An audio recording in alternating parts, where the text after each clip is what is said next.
So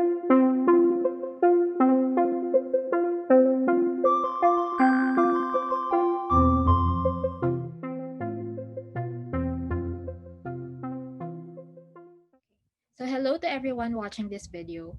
This interview is part of the online activity entitled Feminist Advocacy for Climate Justice in the Digital Era that aims to shed light on the role of information and communications technology in women and the environment. Women have always played a critical role in development and are likewise impacted by the interrelationship of sociocultural, political, economic, and even environmental conditions. When environmental disasters rise, women as caretakers, resource managers, and first responders are exposed to hazards and are put at responsibility for liabilities spanning domestic to professional settings, economic to social spheres, and more.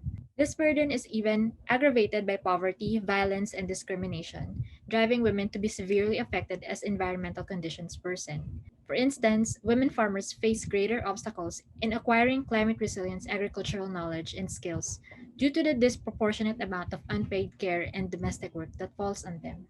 Mobile technology can help the government reach out to citizens. However, while technological advancements can be advantageous to support food production, water security, health, and more areas of environmental sustainability, digital technologies can also be a setback, especially for women who will need to adapt to the changes amid their existing load. Digital platforms can be innovative, but can also exacerbate existing inequalities. While technology is a fundamental tool for progress, its flexibility and large scale effect can be a setback for women's progress. Today, we have with us Judy Pasimio of Lilak Purple Action for Indigenous Women's Rights to speak about the organization's work with Filipino Indigenous women in light of these challenges. Judy Pasimio is the coordinator of Lilac, where she has led the organizing of Indigenous women gatherings both at the regional and national levels, and supported advocacy for land rights, access to natural resources, and women's rights. Miss Judy, good afternoon. Good afternoon, everyone. Good afternoon, everyone. We're all safe and yeah, in all our different places. All right. So Miss Judy, can you talk a little about what your organization does? So we are familiar with. Um, we invited you actually because we wanted to know more about Indigenous women. But if you can shed a little more light about what initiatives you do and um, how you came up with how Lila came up with advocating for these specific issues. Yeah. As always, no. I think if we really want to hear about Indigenous women and their stories and their struggles, it's always a good thing to have them themselves, no. Uh, in the discussion to hear their own voices. Um, but yeah, given the situation that we're all in now, the lockdown, and so we're all in using this platform of online platform, and so that limits their participation. So here, um, now I'm going to talk about Lilac and our work with Indigenous women, and hopefully be able to, well, share uh, the situation on the ground, given our close partnership with the Indigenous women. So Lilac is an organization. Well, its full name is Lilac Purple Action for Indigenous Women's Rights. So it's a feminist women's human rights organization. Um, it's a collective of different women human rights advocates coming from different field of expertise, if you'd call it. So some are, we have anthropologists, we have social researchers, we have campaigners, we have environmentalists, um, and we have Indigenous women leaders themselves in our collective. So, what started Lilac?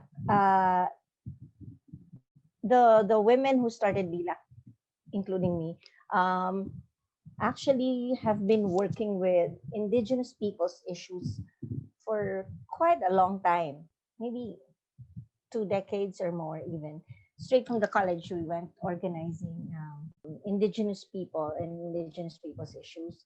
And so over the years, we realize uh, as much as there are strong women, Indigenous women within the communities, the issues of Indigenous women and their participation as women have been marginalized for so many reasons. One, they're indigenous, but also even within their communities.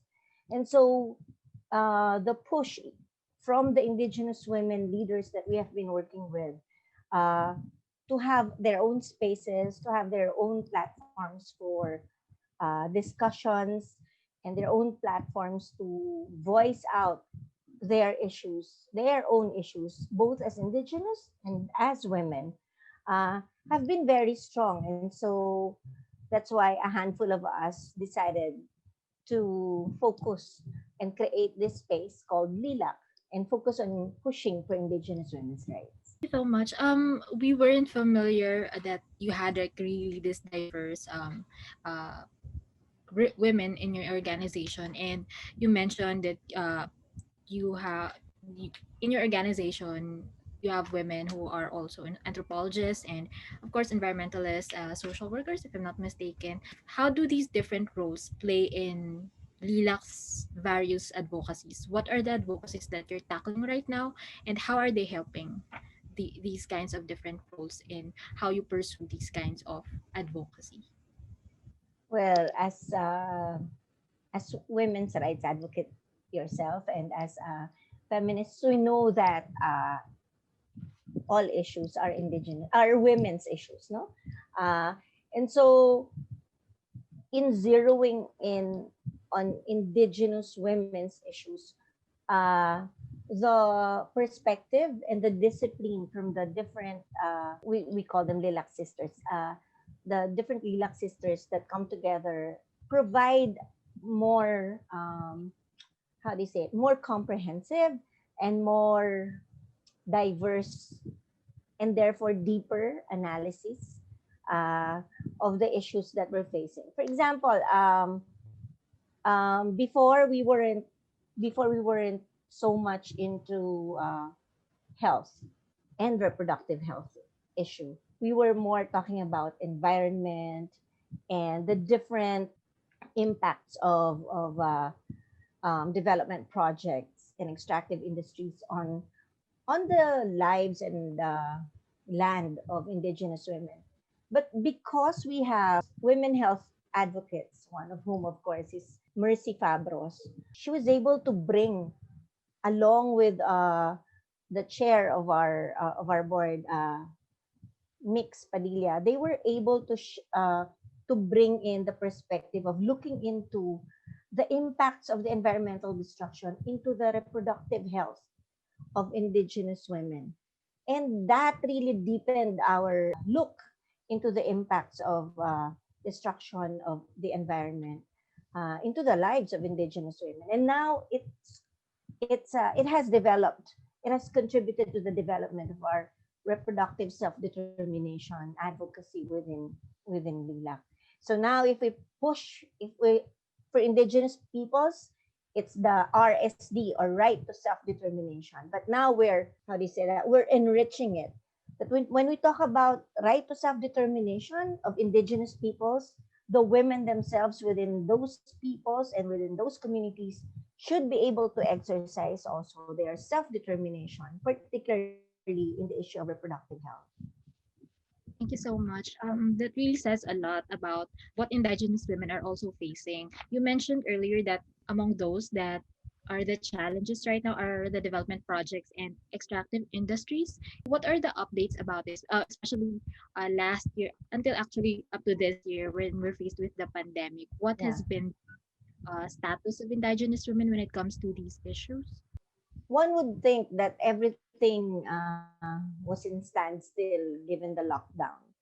Unfortunately, that is not the case with the encroachment of ancestral domains of the indigenous communities by the extractive industries, particularly mining. In fact, in the early part of our lockdown in March, latter part of March of last year, the People's Barricade, mostly attended by women, mostly the warm bodies in that barricade were indigenous women, Tuwali women in particular. They have set that barricade last, oh, so when I say last year, that's 2019. So 2 years ago, they've set up that barricade because the operations of Oceana Gold, which is the mining company operating within Cebu, Nueva Vizcaya, their permit has already expired. Their 25-year permit has already expired. And so the people the Tuwali women and men were saying enough is enough. And so they're barricading the entrance to their community, especially that there's no renewed permit for them to operate. Last March, even with lockdown, the three big machineries, three trucks of the mining company, accompanied by 100 policemen, came and violently broke the barricade. And the irony of that is that the women, mostly women, in the chair of the indigenous organization there, were charged with breaking the quarantine protocol. And that's not unique to Didipio or in Cebu. This has happened over in few other indigenous communities and non-indigenous but mining areas where mining has been allowed to enter. In fact, in one area, it was the mining company staff which brought in COVID to that particular area. So yeah, they took advantage of the fact that people are in lockdown. People are so focused on looking at ways to survive this pandemic, looking at ways to survive without with given that their sources of profit or sources of livelihood have been close to them. Here comes the mining companies, and they've been supported and encouraged by this government. In fact, they're saying now that mining corporation is one way to not corporation mining industry is one way to boost our economic recovery. This in the context of all the destruction that we have been exposing um, to the public. Yes, yes, definitely. The pandemic has really brought in a lot of, I guess, additional challenges for a lot of women rights activists, especially for Indigenous women. Within their communities, I just like to, before we go deeper, I just like to clarify, and if you can share, how are Indigenous women before pandemic, how are they dealing with their communities? What are the different roles that they play, say in their culture and their families? I just like to get like a clarification as to what are the various roles of indigenous women when it comes to preserving communities, and even the environment. So can you talk a little about what their significance is? What are indigenous women's roles when it comes to preserving their communities against these kinds of, I guess, development aggression? Indigenous women are their role has always been in the realm of food production, and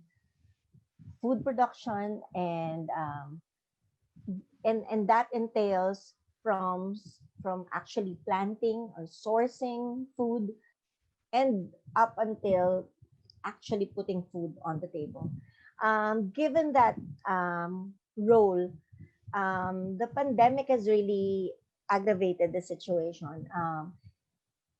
So sourcing food has always been their major role, and that means sourcing food from the forests, from their vegetable gardens, or as farmers from their agricultural land, or as fishers from the produce of the rivers and the seas. But even before pandemic, this has been made more challenging by the destruction of the environment, by the uh, all of these extractive industries.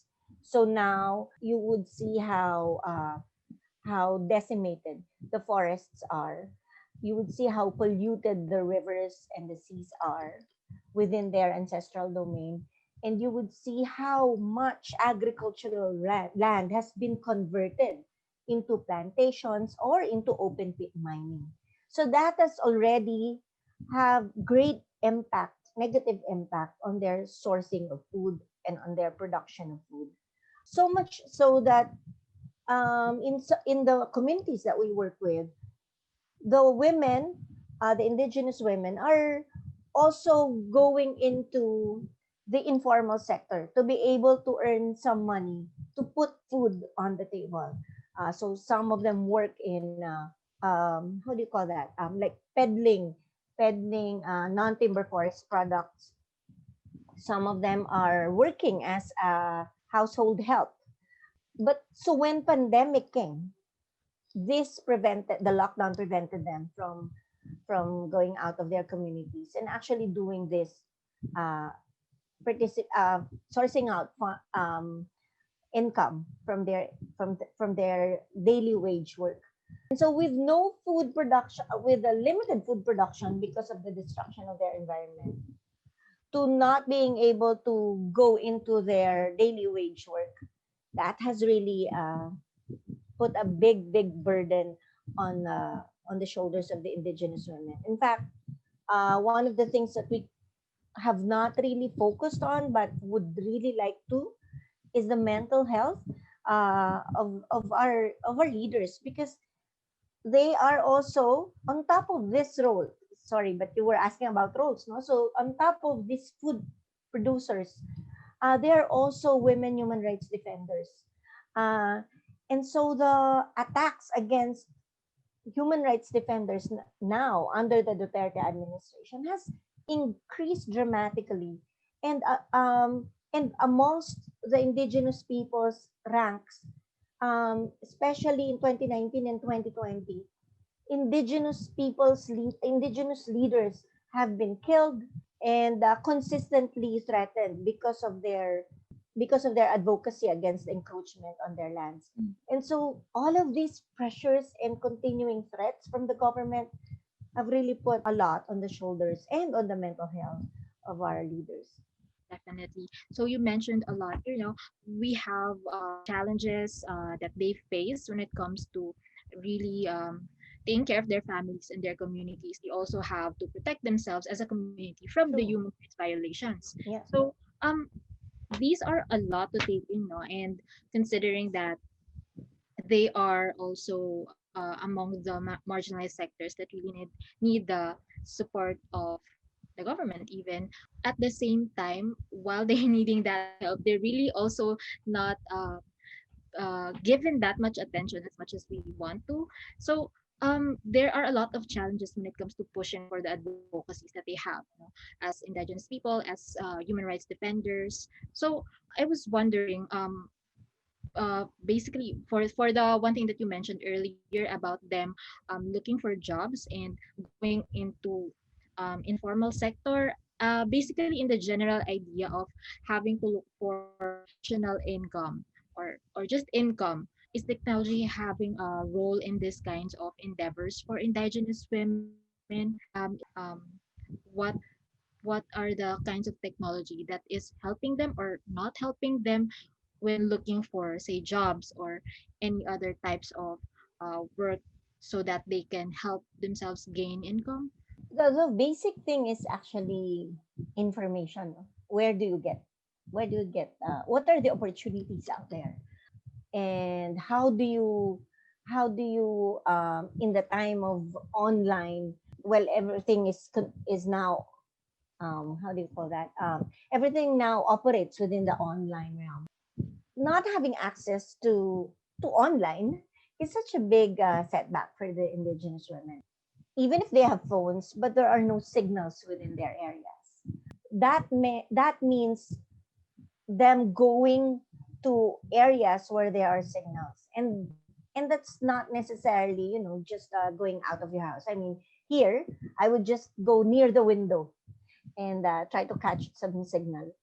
Our experience with them, with how they try to get signal, some of them would tell us that they would have to go down to the town, which means 4 hour walk. Some would have to go up and look for a particular height of a tree that would give them that signal. So it's very challenging, and that really limits the opportunity that they have. But some challenges are also very basic, like access to electricity. So while others would spend, longer days, like going further to look for food or going further to look for non-timber products to be able to weave for, say, raw materials for weaving their baskets, etc. And they can continue weaving even in the dark, even after sunset, because there's light anyway. But that they cannot do because there's no electricity, and that also provides a lot of insecurity for them to go out right now. It's only during this pandemic that we actually realized that the infrastructure is so there's so little infrastructure support for indigenous women, for indigenous communities. It is during these times of crisis. We experienced this during Hayan and now again in pandemic, where the isolation of indigenous communities are highlighted. And there's so little that the government provides as support for them. And that is really heartbreaking. I see. Yeah, thank you for sharing about those things. So I guess it's really one thing to talk about being online and also the struggle to actually be connected in the first place. Yes. No, I just remembered this one particular anecdote when we Yes. had the young indigenous women speak out last November, no, December. What one of the Tiboli young woman did, she had to go all around the community to check which spot has a signal. Finally, she found a house within their village that actually has a signal. And so they requested us for solar panel so that they can charge their phones there and stay there during online discussions. And so they have put up, makeshift, because when it rains, they wanted to have a makeshift, something that their would cover them during strong winds and rain. And so that's the difficulties and challenges that they face. But if I may just continue with that, it also shows it while it's heartbreaking, I said, but it's also very heartwarming to see the determination of the indigenous women to be part of this change, of this shift. Because before they would able to go around and organize themselves or go to Manila to be able to attend conferences or speak out. But now they're very limited. And so are we, we couldn't go there. And so they're very eager to go and break these barriers, physical as well as cultural, to be able to take part in this shift to digital form. And so and that's really exciting also, because it opens also another set of opportunities for them to participate. Now they are more present during online rallies. They are now more present during discussions online. And so that's really encouraging. But of course, it's not absent of a very challenging situation. Yes, I guess there is still also a lot to work on when it comes to, as you said, the infrastructure, so that indigenous women don't have to undergo through this a lot of these struggles just to go online. I wonder if there any been or have you ever collaborated, or has there any uh been any programs or projects that aim to like help the connectivity of the indigenous communities, or has this situation been like this for a while, or how long has it been going on? If there are any programs or projects that aim to help the connectivity of women, has there been anything like that before? um I cannot confidently say that there's none because we haven't been really aggressively looking for partnerships with the LGUs, for example. What we know is that they don't receive that support. The community partners that we work with do not receive any kind of support from the LGUs or from any other organizations yet in terms of connectivity. And so we were just very fortunate that we were able to access some funds last year, 2020, so that we were able to buy cell phones, solar pan not yet solar panels, only a few, but the bulk was cell phones, power banks, and speakers, and we were able to distribute it to our community partners, and that allowed us to have regular updating and learning sessions. But are there any support? We have not encountered, and from their stories, they have not received any support from any other organization yet. Thank you. Yeah, it's a good thing that there's been a start and what seems to be a push for technology or to be specific ICT for indigenous communities and especially indigenous women. You mentioned earlier about having or providing devices for the communities and for women. So how is the experience so far? What kinds of activities are they using ICTs for, like the cell phones that you mentioned? How was or is the experience for and Yeah. what are the different activities I guess that they're holding. um the very first positive thing that came out of this is that we can directly communicate with them. If we wanted to reach our indigenous women partners, we had to go through either a priest, because the priest has the cell phone, or through the husband, or the barangay chair, or the tribal leader, and all of them are males. No, so the communications have always been, not always and not 100%, but most of the time, through men. But now, since we were able to distribute cell phones, there's direct communication with the women, and that's very positive. That's also very empowering. Now they try. We have a session on how to figure out using the phone, using Messenger, using Signal, using Zoom. So yeah, that is very empowering. What are the activities? The very first one that we initiated was what we call mass texting. When COVID-19 came, there was so much information for us, no? Here it's so confusing, what is this, etc., but there are a lot of sources of information that has been made available to us. But you realize later, in the middle of this, that the indigenous communities don't get anything. What is COVID-19? How is it transmitted, and how do you protect yourself? And then the next set of questions were, so what does lockdown mean? How do we go out and work? Where can we get support, etc.?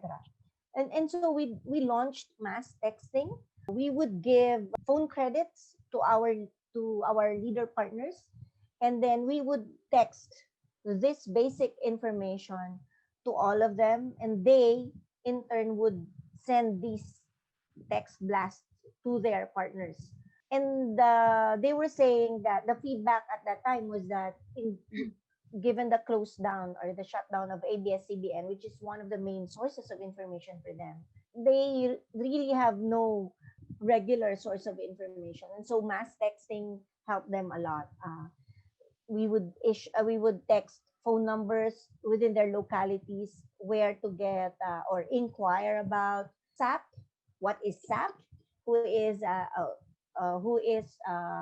eligible for SAP?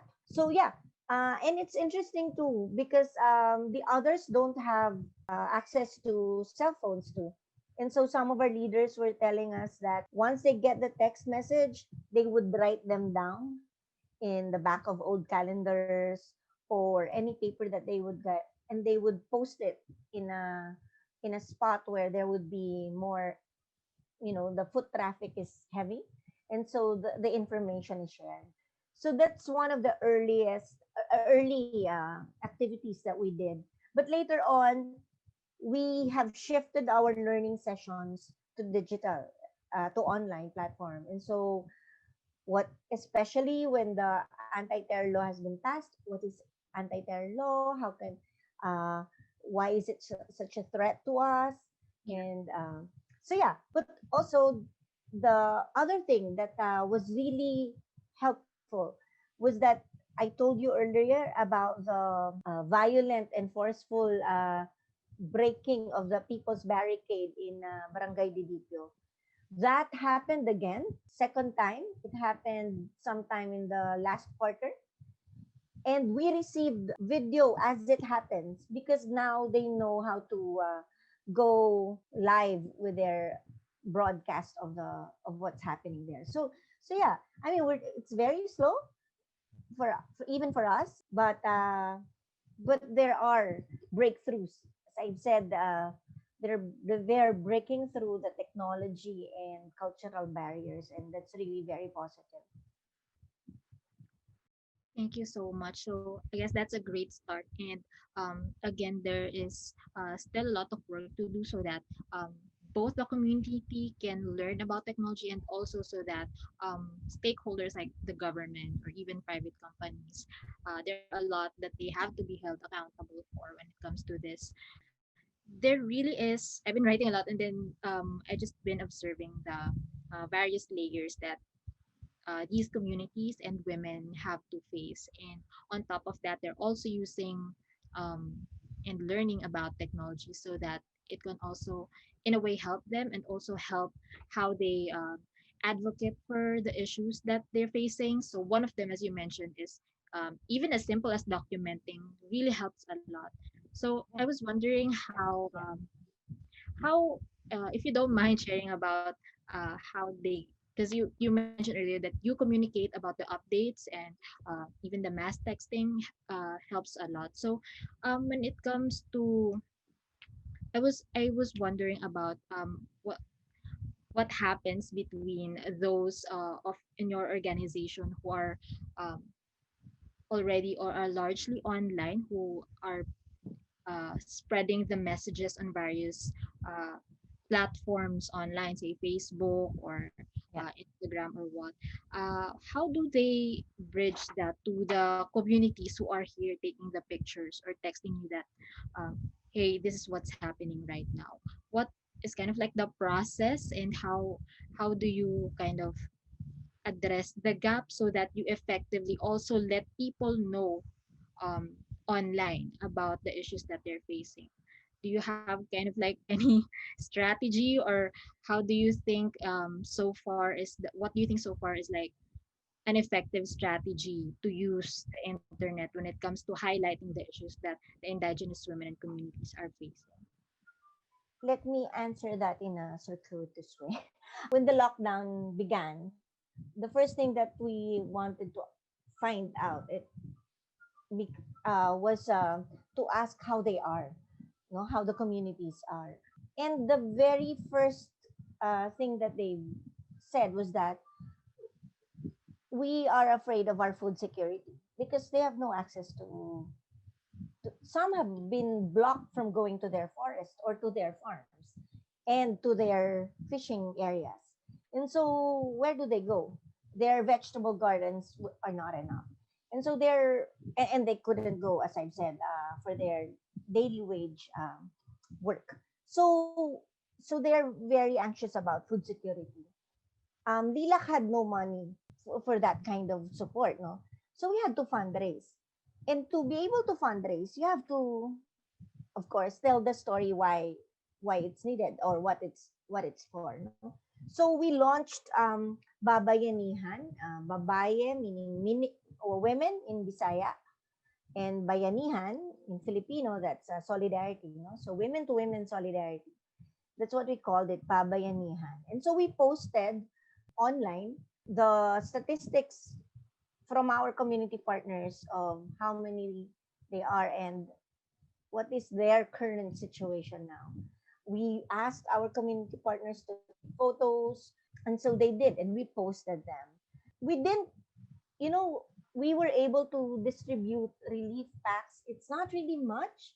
The relief pack were like 5 kilos of rice per person, and hygiene kits and masks. Uh, and a bit of some canned goods depending on what they want to buy from their local from their end. But we were able to support 25 communities. I'm not exactly sure how many families per community. And that's from people, from the public, people contributing 50 pesos to 10,000 pesos. And we were even able to reach people we don't normally reach, like Rajo Laurel, the designer. And he pledged, with the sales of his products, clothings, he contributed to Babayanihan. And there was Frankie Pangilinan, who endorsed Babayanihan, and I think that helped a lot in generating funds for us. So how were we able to manage to reach out to them? It's just really about profiling the women themselves, talking about their stories. And so we continued doing that. We held Babayanihan live series where there would be singing and songs contribution from artists, but also indigenous women recorded themselves talking about their stories. So yeah, I think being able to, and that's our role as Lilac, providing that platform, providing that space for them to be able to speak and reach out to the public with their own voice, with their own stories. Thank you. That really kind of describes how important as well social media is, and having the internet and being online, because it kind of gets the message across to a lot of people. As you mentioned, even celebrities and artists are beginning to, or are able to reach out to these kinds of initiatives from indigenous women. I was wondering if, has there any been challenge for you in pursuing these kinds of initiatives? Babayanian, for example, has there been any, were you faced with any specific threats or harms? Because we know the status of, the how indigenous women or communities are being treated with this political climate. Has there any been challenge with pursuing these kinds of initiatives, especially online when it's made available to the public? At the onset, the lockdown was still very strict in the provinces, even in the first part of the lockdown. And so the indigenous women who would purchase the relief packs and distribute them had to pass through the military checkpoints. And so there were stories of harassment from the military. But again, one of the positive things that we need to highlight in these kinds of crisis situation is that the indigenous women are really standing up as responders and as defenders. So one of the my favorite anecdote is that one of our Mangyan women partners stood up and told the military during the at the checkpoint. She was saying, "You're not providing us with food, and yet you're here blocking my way and preventing me to provide food to my part community." And so reluctantly she was allowed. But that's the one of the not that's one of the easy stories to tell.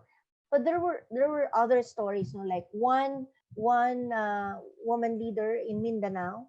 We had to provide sanctuary because as after she and her community distributed the relief packs, armed men went to her house and said, why are you not where are you getting these goods, and why are you not providing for everyone?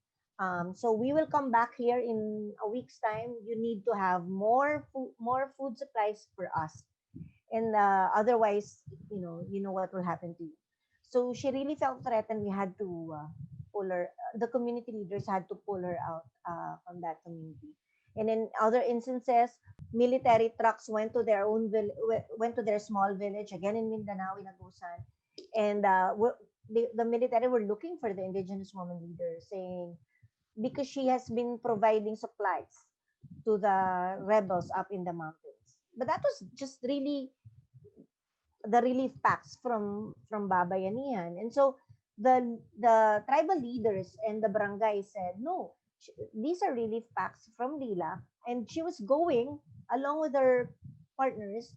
They're going to the mountains because these are the areas no one would even go to provide support. And so yeah, the in fact in Aurora, one of our community partners refused to accept our second round of relief. And when we had to ask her why, and this was especially after the Typhoon Ulysses, which really hit them hard. And we said, why? Do you have enough? I mean, it's okay if you won't accept because you have enough. And she said, no, we don't, and we need it. It's just that the military has been visiting me and saying, where are you getting this relief packs from? And so that has really caused so much anxiety on her end that she said, I'd rather not get. But of course, they needed it. So we had to go through different ways and manage it. So yeah, again, even at the time of crisis, you know that the focus of this government has been on a militarist response, on militarist responses, and it has acted as if the main issue now is not COVID, it's not a health crisis, but a terrorist crisis situation. Uh, and that's not the case, especially within the local communities. Their food security is under attack, especially in areas when the typhoons have arrived twice in a row, and Yeah. that's in Quezon, in Mindoro, and in Aurora. Yeah. Thank you for sharing about those anecdotes from the communities.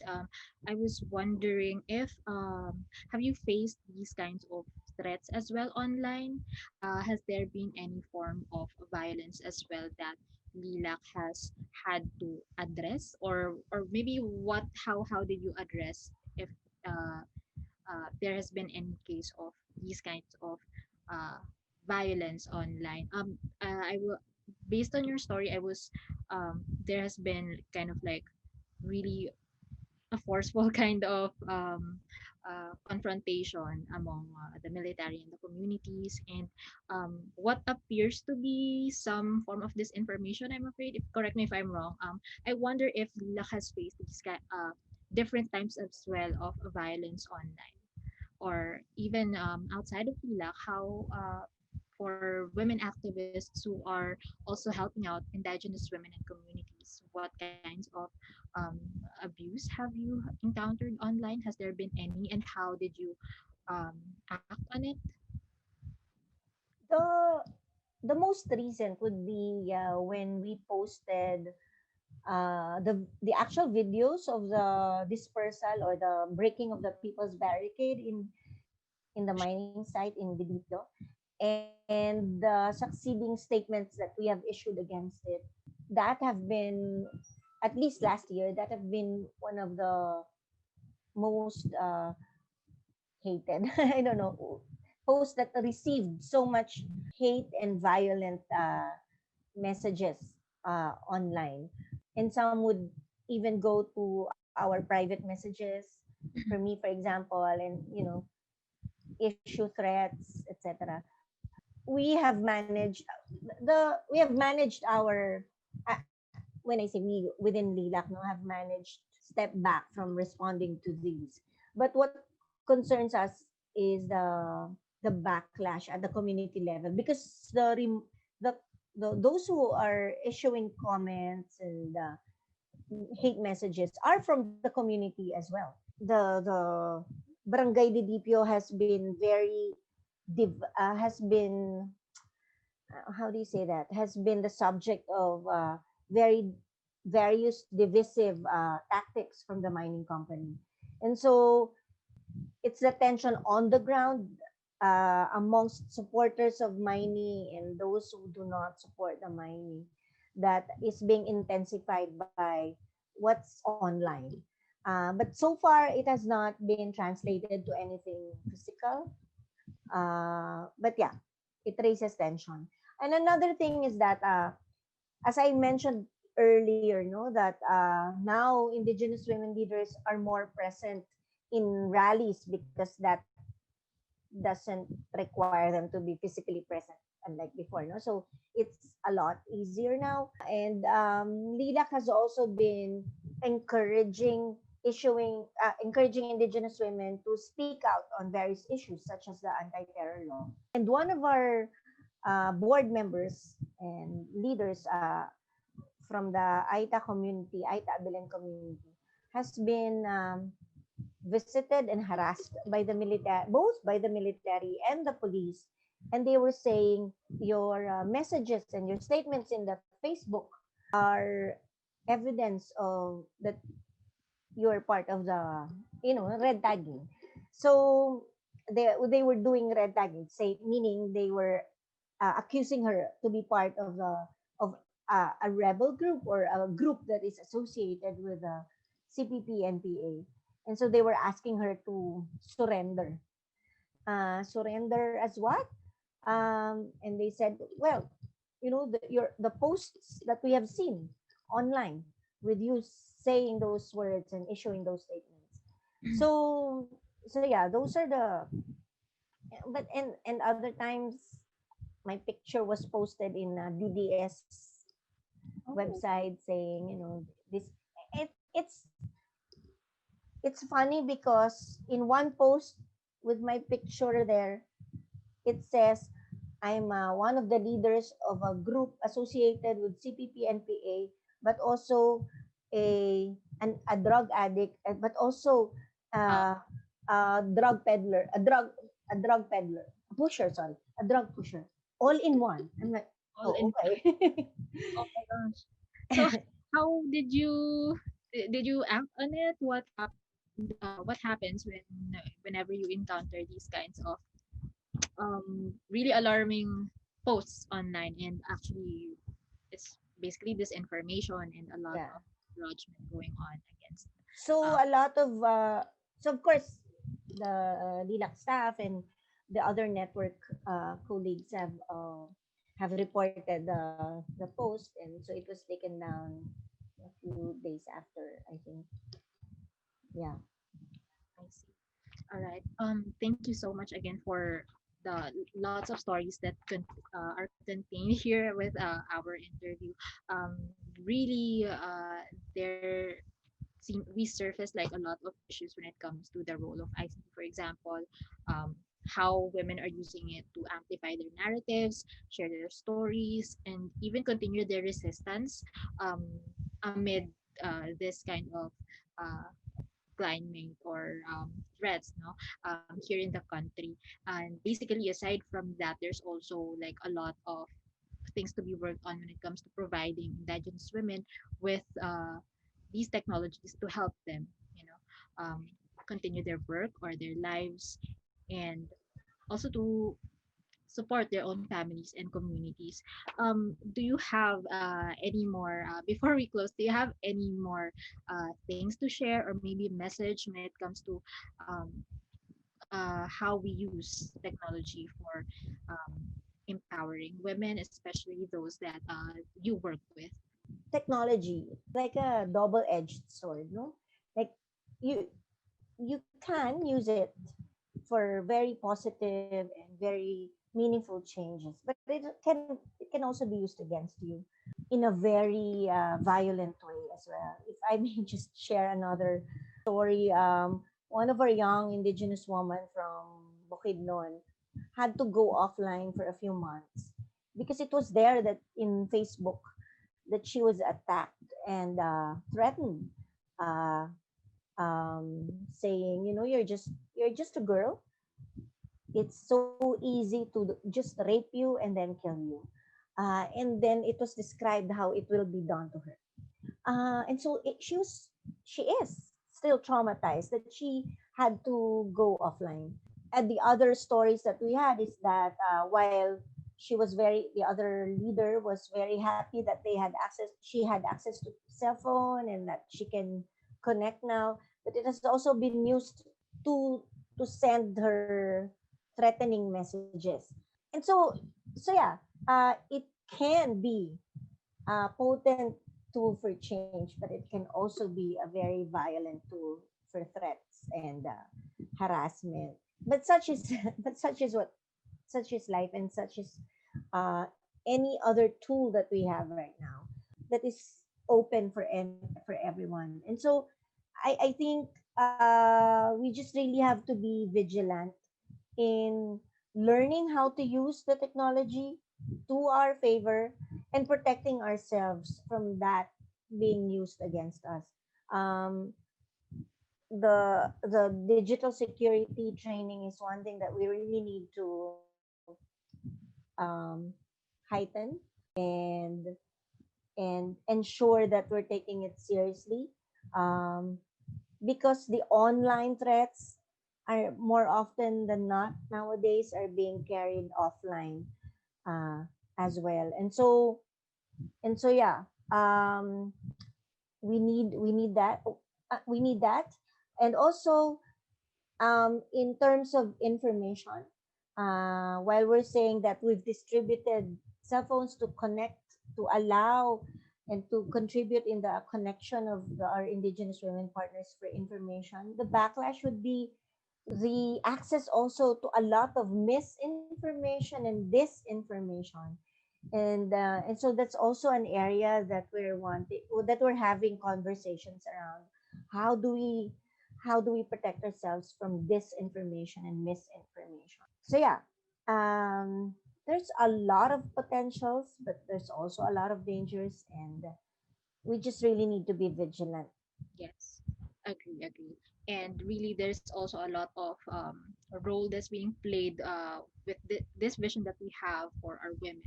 A lot of it um, has to also be worked upon by the private sector and the government.